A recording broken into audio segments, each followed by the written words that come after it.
Hello, नमस्ते, आदाब, सत श्री अकाल। आप सभी का शचीज एकेडमी में एक बार फिर से बहुत बहुत स्वागत है। और आज हम डिस्कस करने जा रहे हैं कॉस्ट एनालिसिस का पार्ट 2। हमने पहले पार्ट में डिस्कस किया था कॉस्ट एनालिसिस क्या होता है, कॉस्ट क्या होती है, अपॉर्चुनिटी क्या, कॉस्ट क्या होती है, कॉस्ट फंक्शन क्या होता है, ये सब चीजें डिस्कस की। और अब हम बाकी का पोर्शन जो डिफरेंट टाइप की कॉस्ट है इस पार्ट में डिस्कस करने वाले हैं, जो है हमारा पार्ट 2 कॉस्ट एनालिसिस का। इसमें हम डिस्कस करेंगे incremental cost and sunk cost. सबसे पहले तो इंक्रीमेंटल कॉस्ट क्या होती है। इंक्रीमेंटल यानी इंक्रीमेंट हुआ किसी में, यानी बढ़ोतरी हुई, इससे हम लगा सकते हैं अंदाजा कि ये कैसी कॉस्ट हो सकती है। संक जो है वो पास्ट टेंस से सिंक का, यानी जो डूब गई, यानी कि डूबी हुई कॉस्ट और जो बढ़ी हुई कॉस्ट है ये कैसी होती है। लेकिन नाम से आप बहुत सारी टर्मिनोलॉजीज को पहचान सकते हैं। टर्म्स हमेशा कुछ ना कुछ आपको बताती हैं, तो रेक्टिफिकेशन करने से पहले, चीजों को मगअप करने से पहले ये देखिए कि टर्म में ही क्या आपको क्लू मिल सकता है, उससे आप डेफिनेशन बना सकते हैं। तो देखिए, incremental cost is the additional cost due to a change in the level और नेचर ऑफ बिजनेस एक्टिविटी। यानी कि इंक्रीमेंटल कॉस्ट यानी बढ़ी हुई जो कॉस्ट है, लागत हो, क्या होती है, एडिशनल कॉस्ट, जो ज्यादा हो गई है, पहले से बढ़ गई है, कुछ एडिशन हो गया है हमारी लागत में। यानी कि अगर हम पहले 1 लाख रुपए खर्चा कर रहे थे, हो सकता है अब 1,50,000 रुपए खर्च करने पड़े हमें किसी वस्तु के उत्पादन पर। तो ये बढ़ी हुई कॉस्ट होती है। किस वजह से? कि हमने या तो लेवल यानी कि हमने मैग्नीट्यूड बढ़ा दिया। पहले हम हो सकता है क्वांटिटी कम प्रोड्यूस कर रहे हो, कम मात्रा में उत्पादन कर रहे हो, अब हमने मात्रा बढ़ा दी, या नेचर बढ़ा दिया। जैसे मैं आपको बता सकती हूँ कि पहले जो सोप होती थी, आपने ब्लैक सोप्स भी देखी होंगी जो आपके रूरल मार्केट में मिलते हैं, या चीप क्वालिटी की सोप्स होती होंगी। अब अगर किसी डिटर्जेंट कंपनी ने अपनी जो साबुन थी जो पहले बना रहा था उसकी क्वालिटी बढ़ा दी, अब नेचर जो था उसका बढ़ा दिया, यानी कि क्वालिटी एनहांस कर दी, तो ऑब्वियसली कॉस्ट बढ़ने वाली है। अगर आप अच्छी चीजें देंगे तो आपको अच्छा कच्चा माल भी चाहिए, अच्छे टेक्नीशियंस चाहिए, अच्छी जो बढ़ाने की टेक्निक चाहिए, वो सब चीजें, पैकेजिंग भी अच्छी चाहिए, एडवर्टीजमेंट भी अच्छी चाहिए। इस वजह से क्या हमारी कॉस्ट बढ़ जाती है। इसको हम क्या कहते हैं? इंक्रीमेंटल कॉस्ट कहते हैं। The change may take several forms such as addition of a new product line, हमने नई प्रोडक्ट शुरू कर दी किसी कंपनी ने, या फिर एडिंग अ न्यू मशीन और replacing machine by better machine. तो हो सकता है हमने नई प्रोडक्ट लाइन शुरू कर दी। सपोज निरमा जो कंपनी है, या फिर आपकी जो पार्ले जी कंपनी है, वो अभी तक तो क्या बिस्किट्स में और स्नैक्स वगैरह में डील करती है।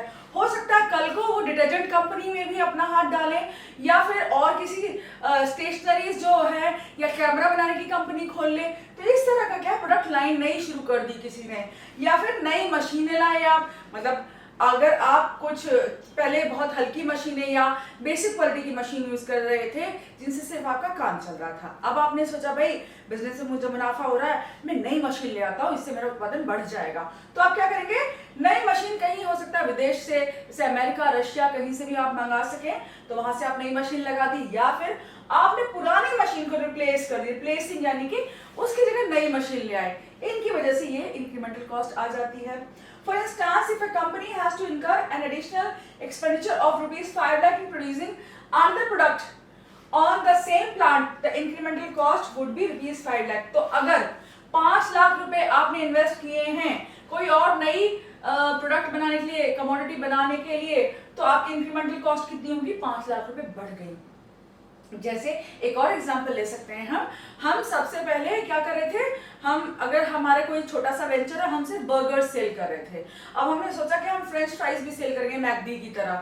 तो अब हम फ्रेंच फ्राइज के लिए पूरा इंफ्रास्ट्रक्चर बनाएंगे, कुछ भी नई प्रोडक्ट ला रहे हैं सेम जगह पर, मतलब हम उसमें मशीनें तो नहीं लगा रहे हैं, लेकिन हमारी कंपनी वही है, बिल्डिंग वही है, प्लांट वही है।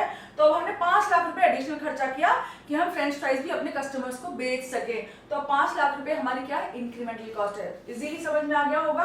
देन संक कॉस्ट, संक यानी डूबा हुआ, तो डूब गया, अब वो वापस नहीं आएगा, ना उससे कुछ और काम होने वाला है। Sunk cost is the cost which does not change with the level of production of business activity, जो किसी प्रोडक्शन के बढ़ने से या लेवल के बढ़ने से या नई प्रोडक्ट लाइन के आने से नहीं बढ़ती है।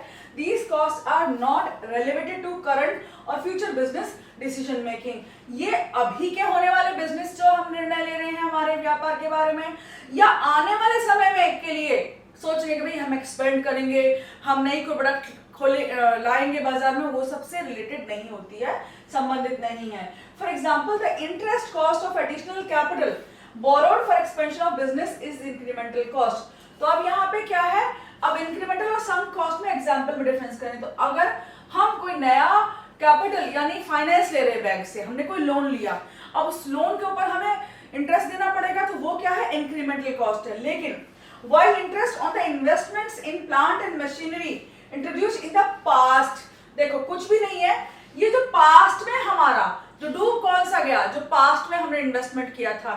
मान लीजिए हमने कोई कैपिटल लिया था, फाइनेंस लिया था बैंक से पिछले समय में, यानी कि 2 साल पहले लिया था, हमने इन्वेस्टमेंट किया था 2 साल पहले और हमने कैपिटल लिया था, तो कैपिटल की क्या आ गई, मशीन आ गई, लेकिन इंटरेस्ट का क्या, अब इंटरेस्ट जो हमने पे किया था तो फालतू में ही गया ना हमारा, वो सम कॉस्ट है हमारी, उस इंटरेस्ट से हमारा कोई फायदा अब होने वाला नहीं है। In one sense sunk cost is the past incremental cost. अगर देखा जाए तो sunk cost past incremental cost होती है, जिसका अब कोई लेना देना नहीं है, ना तो प्रेजेंट से ना ही फ्यूचर डिसीजन से बिजनेस के। Thus, it is the incremental cost which is very significant to decision making within a business concern। तो incremental cost बहुत इंपॉर्टेंट होती है बिजनेस डिसीजन के लिए।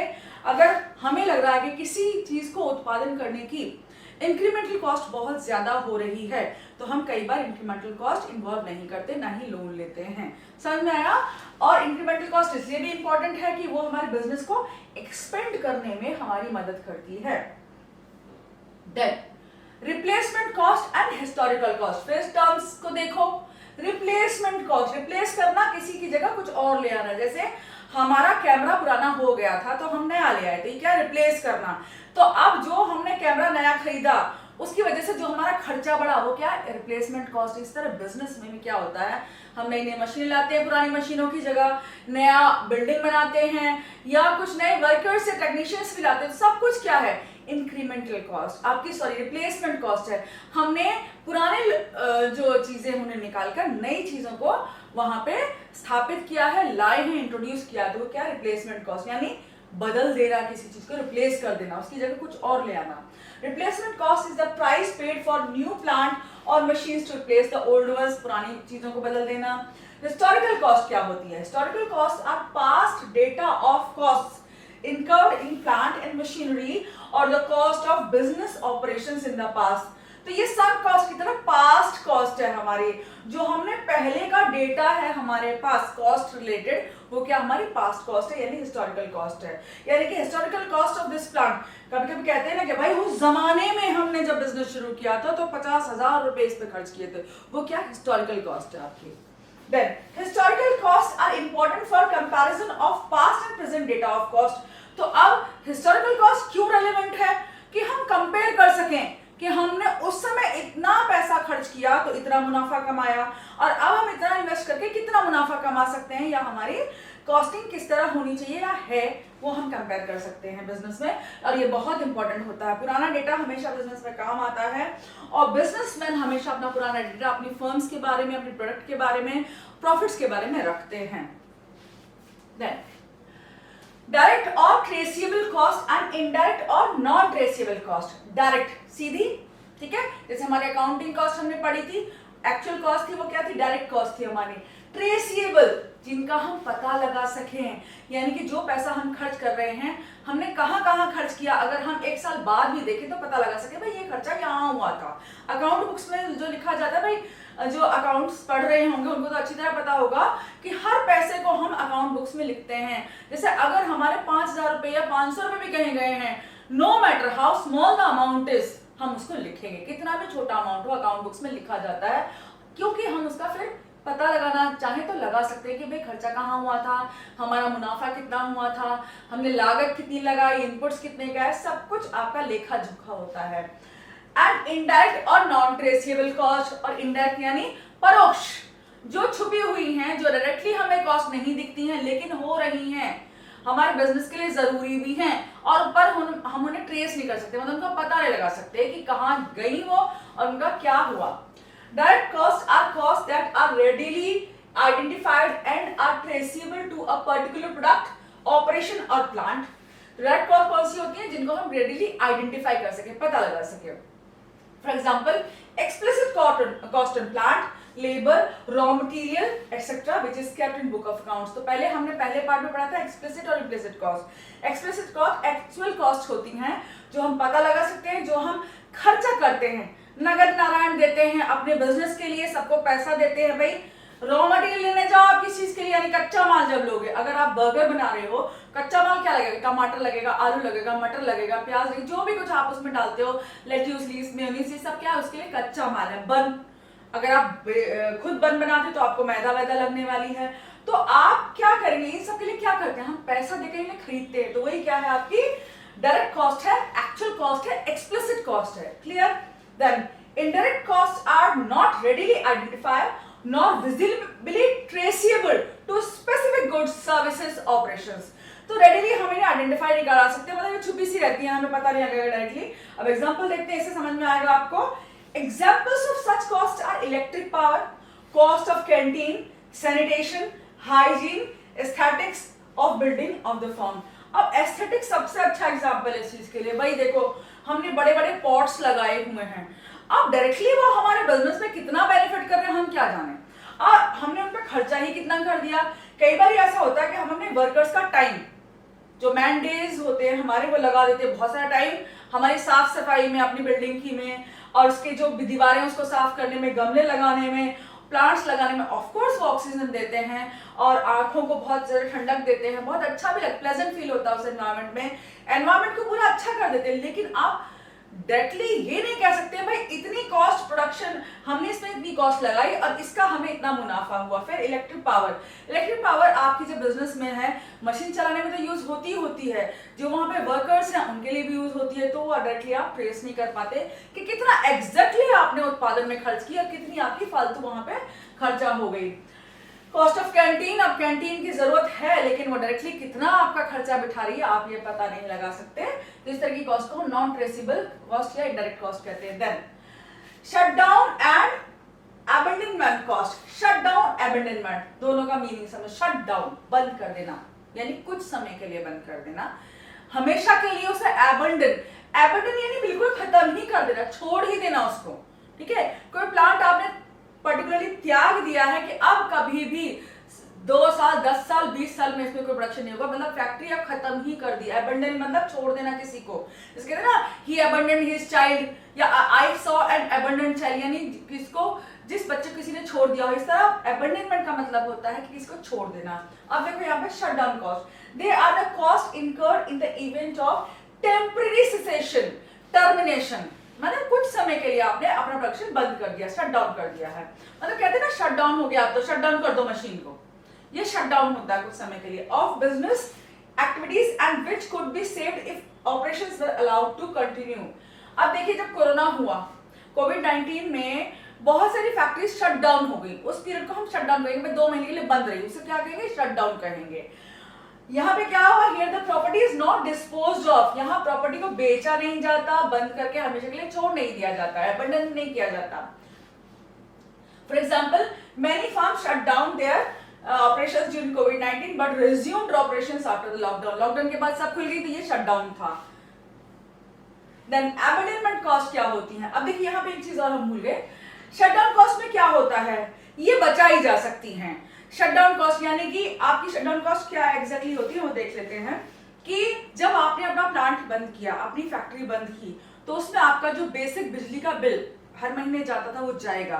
मतलब एक होता है ना आपका कि अगर आप बिजली जलाएं या ना जलाएं, आपके नॉर्मल यूनिट्स जितनी आपने ले रखी है सरकार से बिजली की, उतने पैसे तो जाने ही हैं आपके। अच्छा, अगर आपने बिल्डिंग किराए पे ले रखी है अपनी, तो उसकी कॉस्ट भी जानी, रेंट तो जाना ही है बिल्डिंग का। अच्छा, जो आपके मैनेजर्स हैं, जो वर्कर्स हैं, उनकी सैलरी भी जानी है। तो सारी की सारी कॉस्ट क्या है, आपकी शटडाउन कॉस्ट है। क्यों?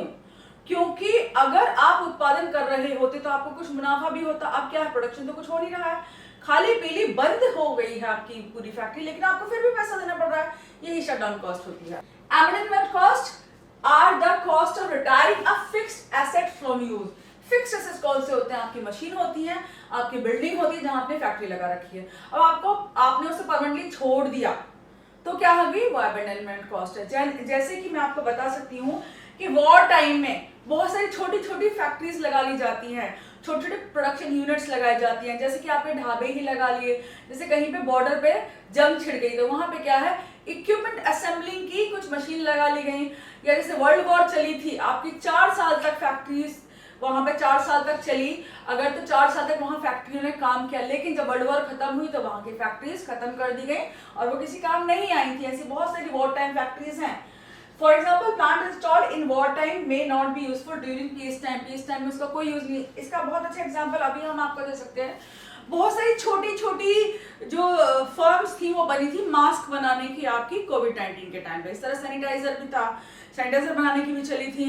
कुछ आपके जो सूट्स थे, आपके जो प्रोटेक्टिव सूट्स थे कोविड-19 से, उसकी भी फैक्ट्री चली थी। लेकिन अब इस समय कोविड-19 नहीं है तो इन सब फैक्ट्रीज का यूज नहीं है और ये हो सकता है अबंडन कर दी गई हो, क्योंकि अब मास्क इतने यूज नहीं होते, बहुत कम लोग मास्क यूज करते हैं।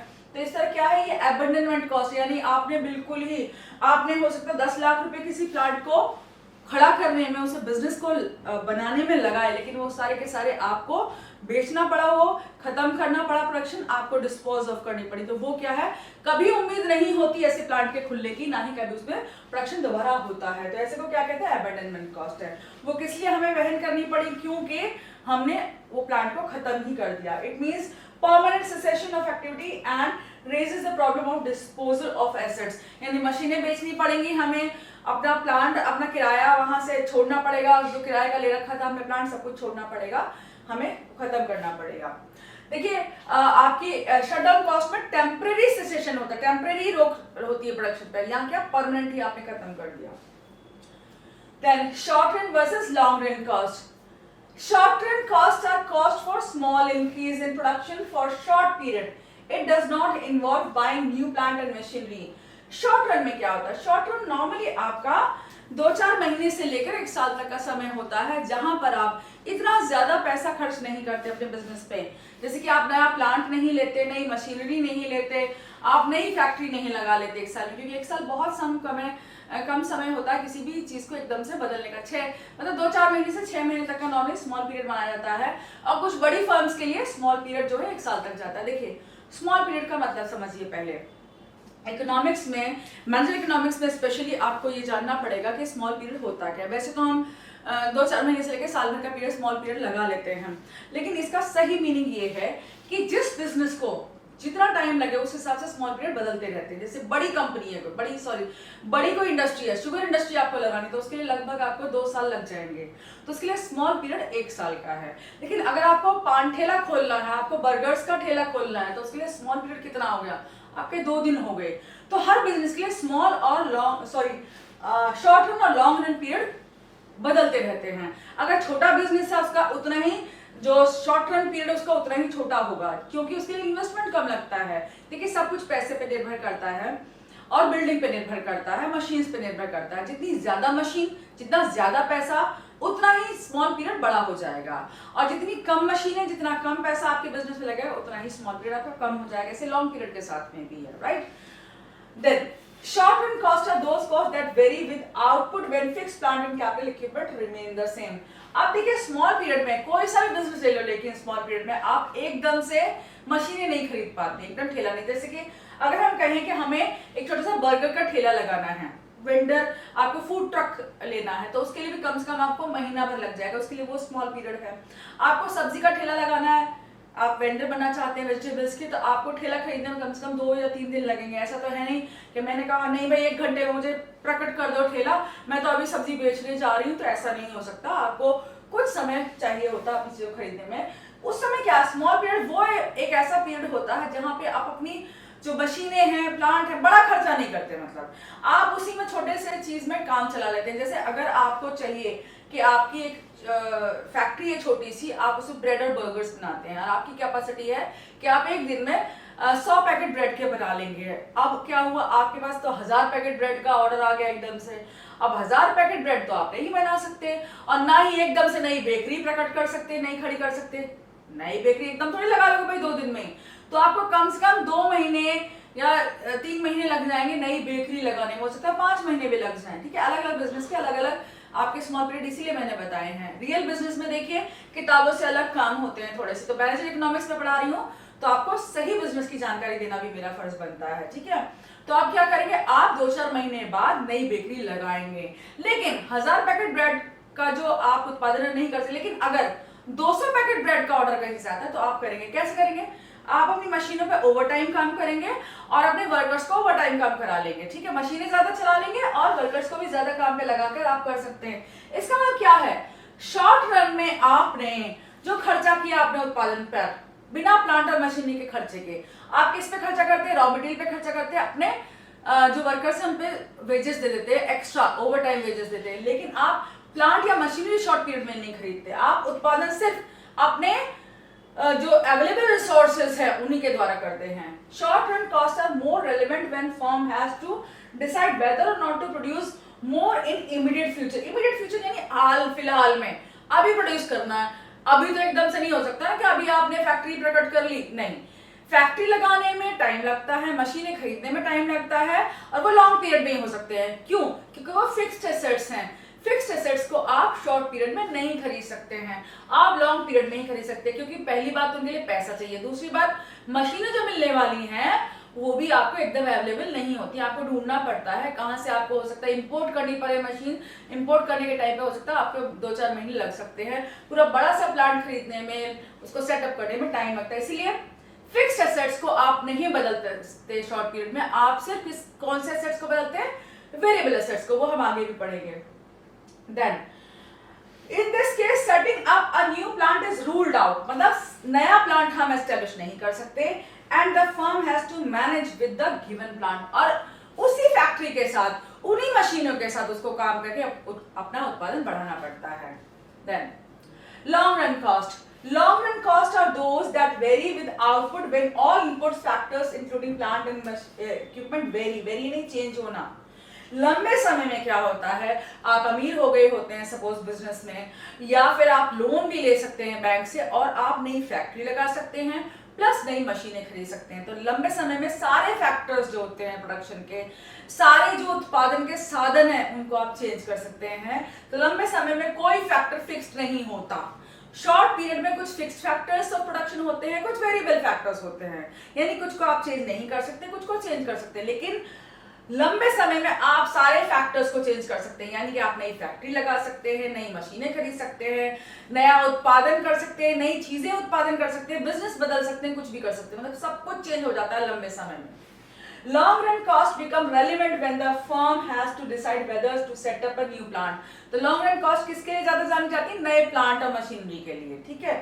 Long run cost can help the businessman in planning the optimum scale of production. Scale क्या होता है, कितनी तादाद में आपको उत्पादन करना है। जैसे कि मैंने अभी एग्जांपल दिया कि हमारी बेकरी में, हमारे प्लांट में उत्पादन के लिए 1000 पैकेट का ऑर्डर आया हमारे पास, तो फिर हम 1000 की 10,000 पैकेट भी बना सकते हैं। आप ब्रिटानिया जैसी इंडस्ट्री भी लगा सकते हैं लंबे समय में, लेकिन छोटे समय में ये काम आप नहीं कर सकते हैं। Then fixed and variable cost. अब मैं फिक्स्ड और वेरिएबल की बात कर रही थी। देखिए, फिक्स्ड फैक्टर्स ऑफ प्रोडक्शन की फिक्स्ड कॉस्ट होती हैं और वेरिएबल फैक्टर्स ऑफ प्रोडक्शन की वेरिएबल कॉस्ट होती है। बिल्कुल सिंपल है ये। देखिए, फिक्स्ड फैक्टर कौन से, प्लांट एंड मशीनरी। जब आप नई फैक्ट्री लगाते हैं तो वो फिक्स्ड कॉस्ट है, नई मशीन लगाते हैं तो वो भी फिक्स्ड कॉस्ट है। नई मशीन आपने कहीं से इंपोर्ट की है या कहीं बाजार से खरीदी तो वो क्या है, आपकी फिक्स्ड कॉस्ट है। वेरिएबल कॉस्ट कौन सी होती है, रॉ मटेरियल की कॉस्ट हो गई, दिहाड़ी मजदूरों की कॉस्ट हो गई, बिजली पानी की जो भी सुविधाएं आप करते हैं वो वेरिएबल कॉस्ट है। जैसे हम बेकरी का एग्जांपल ले रहे थे, उसमें मैदा हुई, चीनी हुई, आपकी जो भी चीजें रोजमर्रा की जो बिजनेस में आपके काम आती हैं वो हो गई। तो फिक्स क्या है यहाँ पर, प्लांट और मशीनरी। भाई बिल्डिंग थोड़ी रोज लाओगे, भाई आज ले आओ एक कमरा ऐड कर दो, ऐसा थोड़ी होता है आज एक मशीन उठाकर ले आओ, नहीं। मशीनें भाई लाखों रुपए की आती है तो रोज ऐसा आप काम नहीं कर सकते। बाजार में फुटकर में चीजें नहीं मिलती हैं, आपको सोच समझ के इन पे खर्चा करना पड़ता है। तो लेकिन आप आलू, प्याज, धनिया, मैदा, चीनी ये सब रोज भी ला सकते हैं। तो ये वेरिएबल है, वेरी माने इजीली चेंज हो जाए। वेरिएबल बना है वेरी वर्ड से, वेरी मतलब होता है चेंज होना, और जो चीजें आसानी से चेंज हो जाए वो वेरिएबल होती हैं, उनकी कॉस्ट को हम वेरिएबल कॉस्ट कहते हैं। फिक्स्ड यानी जो फिक्स्ड हैं, जो आसानी से चेंज नहीं हो सकती हैं। जैसे आप मकान को उठाकर एकदम कहीं नहीं ले जा सकते, आपके पास हो सकता है बहुत बड़ा मकान हो, लेकिन फैक्ट्री आप उसमें नहीं लगा सकते क्योंकि वो फिक्स फैक्टर है। आपको कहीं और मकान ढूंढना पड़ेगा, आपको नई बिल्डिंग ढूंढनी पड़ेगी, किराए पे लेनी पड़ेगी, लीज का कॉन्ट्रैक्ट बनाना पड़ेगा, वो सब चीजें टाइम लेती हैं, वो फिक्स्ड है और रोज उन्हें हम चेंज नहीं कर सकते। जब तक कि हम अपना स्केल चेंज ना करें। तो आइए देखते हैं, fix cost of an organization are those cost that do not vary with the size of its output. Size के साथ चेंज नहीं होती है fix cost. These are the cost of the plant, equipment, building and other assets of the organization which an organization has to bear even when its output is zero।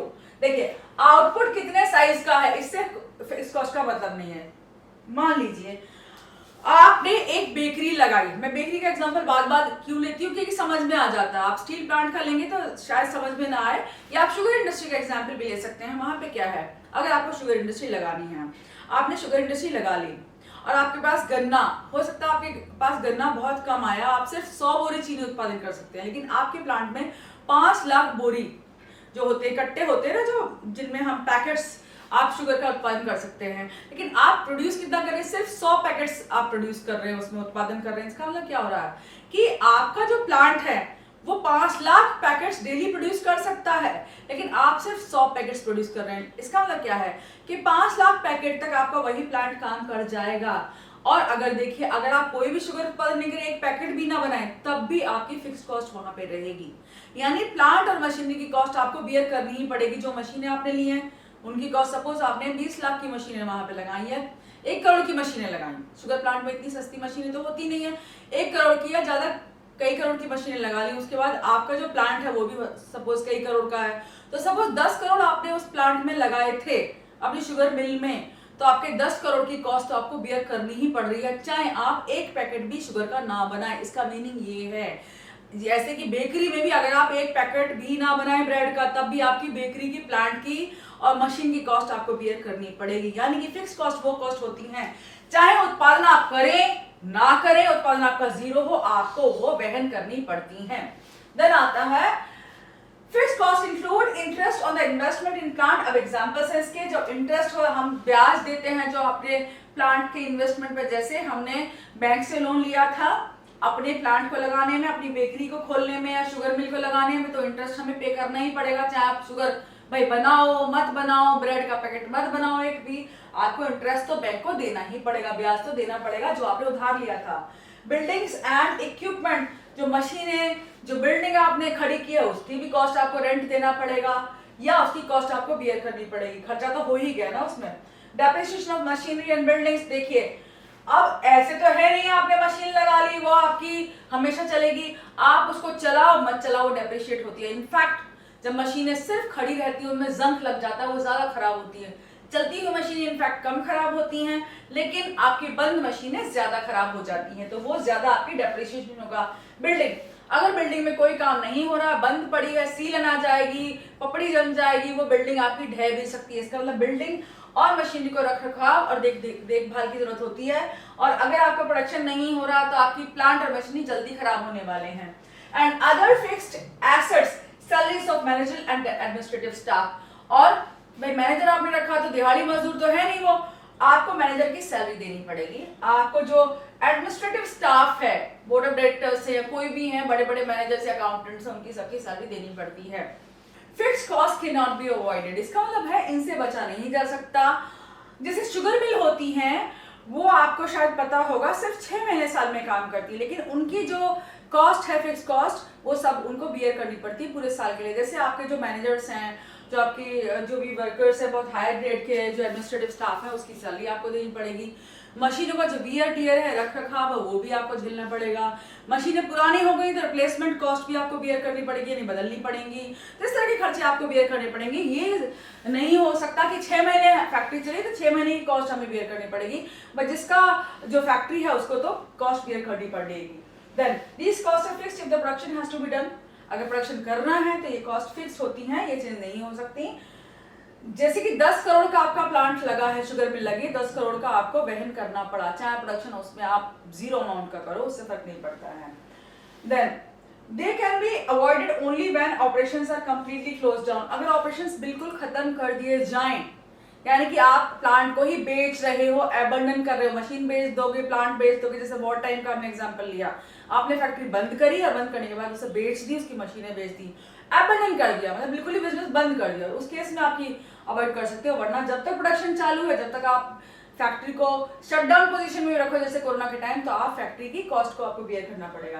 We call them as inescapable और uncontrollable cost. ये inescapable होती है, इनसे बचा नहीं जा सकता और ना ही इन्हें हम कंट्रोल कर सकते, इसलिए इन्हें अनकंट्रोलेबल कॉस्ट भी कहा जाता है। Then variable cost. वेरिएबल बना है वेरी वर्ड से, मैंने पहले बताया था। वेरी का मतलब होता है चेंज होना। जब आप किसी कॉस्ट को चेंज कर सकें वो क्या होती है, वेरिएबल कॉस्ट होती है। जैसे कच्चा माल, आप जो अपने उत्पादन के लिए आपने, जैसे सपोज आपकी बेकरी है और उसमें आप मैदा यूज करते हैं, चीनी है, केमिकल्स हैं, जैसे आपका जो बेकिंग पाउडर है, ये सब चीजें, मक्खन वगैरह यूज कर रहे हैं। अब देखिए, हो सकता है आप अपने प्रोडक्शन के लिए महीने भर का कच्चा माल ला के रख लें, या 15 दिन का ला के रख लें, या आपकी 10 दिन का ला के रखें, या हो सकता है आप हफ्ते दर हफ्ते ले आए। तो ये आपके ऊपर डिपेंड करता है कि कितना आप खर्चा करना चाहते हैं, कितना आपके पास पैसा है, कितना नहीं है। और इनको थोड़ा चेंज भी कर सकते हैं। जैसे वेरिएबल होते हैं, जैसे आपके दिहाड़ी मजदूर जो होते हैं, जैसे कि आप ट्रांसपोर्टेशन में काम कर रहे हैं, आप साइकिल वाले जो ठेले हैं उनमें अपना सामान भिजवा रहे हैं, बिजनेस में देखिए सब पता होना चाहिए आपको। तो उनको क्या करेंगे, आप 4 मजदूर लगा के 2 लगा लेंगे, या हो सकता है आप अपनी कार में थोड़ी बहुत डिलीवरी कर लें। तो इन वेरिएबल कॉस्ट को आप चेंज कर सकते हैं। लेकिन क्या आप प्लांट की जो मशीन है उनको एकदम से बंद कर सकते हैं? नहीं, आप प्लांट की मशीन की कॉस्ट को खत्म नहीं कर सकते, ना ही प्लांट का रेंट कम कर सकते। जैसे आप बिल्डिंग में जिसमें आप अपना काम कर रहे हैं, हो सकता है उसका पर महीने रेंट 50,000 रुपए जा रहा है, तो आप रेंट कम नहीं कर सकते, वो फिक्स कॉस्ट है आपकी, ठीक है।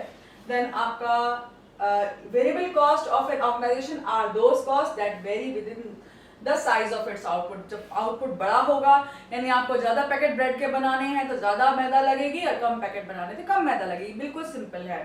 Then, for example, cost of raw materials, wages and salaries of employees engaged in productive activities, changes of fuel and electricity depreciation, the charges associated with the wear and tear of assets, interest of short-term loans, excise duty, routine maintenance expenditure, ये सारे क्या हैं आपके variable cost हैं।